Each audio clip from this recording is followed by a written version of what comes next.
똑같은 재료로 음식을 해도 요리사의 내공에 따라 전혀 다른 요리가 탄생하듯이 독서도 읽는 목적과 방법에 따라 전혀 다른 인생을 탄생시킬 수 있다.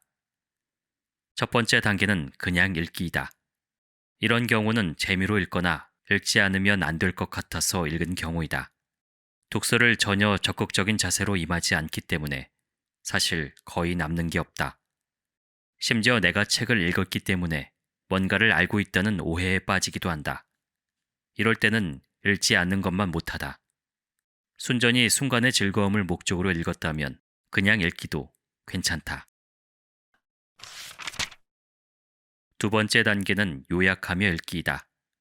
능동적인 자세로 독서를 하기 시작하는 단계이다. 요약을 하려면 핵심을 알아야 하기 때문에 상당한 집중력을 요구한다. 요약이 너무 막막한 사람은 다음같이 생각해 보면 된다. 한 문단이 있으면 가장 핵심되는 단어가 있을 것이다. 그 단어들의 모음이 아주 거친 요약이라고 생각하면 된다. 그 단어들의 적절한 수사를 붙여 한 문장으로 나타내는 것이 본격적인 요약이고 그 문장들을 유기적으로 엮어내는 것이 요약 요리의 완성이다. 세 번째 단계는 시험을 보기 위해 읽기이다. 시험에 대해 부정적인 이미지를 가진 사람이 많지만 시험은 최고의 학습 도구이다. 청강만한 강의와 중간고사와 기말고사를 본 과목 간의 학업 성취도 차이는 극명하다. 그래서 독서를 할 때도 지금 읽는 책을 꼭 시험을 보겠다는 마인드로 읽으면 훨씬 많은 것을 얻을 수 있다. 시험이라고 하면 수능이나 토익 같은 아주 정형화된 방법들만 떠올리기 쉬운데 시험도 여러 가지가 있다. 우선은 자가시험이다. 사실 이것은 앞에서 언급한 요약이랑 비슷하다. 하지만 단순 요약은 단기 기억에 의존하는 행위라면 시험을 본다는 뜻은 독서에서 얻은 단기 기억을 장기 기억으로 변환시키겠다는 의미이다. 또 독서 모임에 나가는 것도 일종의 시험이라고 볼 수 있다.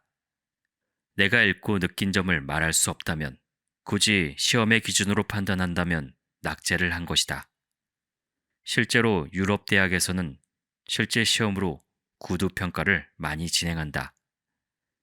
이렇게 독서 모임에 자주 나가서 이야기를 하면 발표에 익숙해지고 나중에 업무 면에서도 크게 도움이 될 수 있다. 독서 모임의 또 다른 장점은 사람들의 요약 및 느낀 점을 들여다보면서 정답이 여러 개일 수 있다는 사실을 덤으로 배울 수 있다는 점이다. 마지막 단계는 가르치기 위해 읽기이다. 최고 난이도의 읽기다.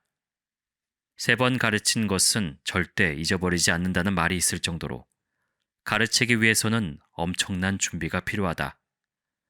일단 누군가를 가르치려면 완벽히 아는 것만으로는 충분하지 않다. 본인은 이해할 수 있어도 배우는 사람은 쉽게 이해하지 못할 수 있기 때문에 정확한 이해를 넘어선 풍부한 이해가 필요하다. 요약도 단순 요약을 넘어 지식의 전달을 위한 요약은 고도의 추상화 작업이 필요하다. 발표 자료의 요약은 굳이 활자에 국한될 필요도 없기 때문에 깊게 이해한 만큼 요약의 수준은 천지 차이가 날 것이다. 사실 가르치기 위해 읽는 것은 선생님들이나 할 것 같지만 절대 그렇지 않다.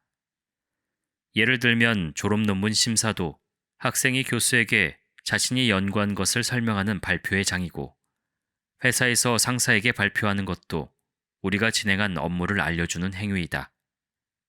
충분히 준비가 잘 되어 있고 내용 장악이 완벽하면 멋진 발표가 될 것이고 어설프게 알고 있으면 한 번의 질문에 모든 게 무너져 세상이 하얗게 보이는 그런 상황을 경험하게 될 것이다.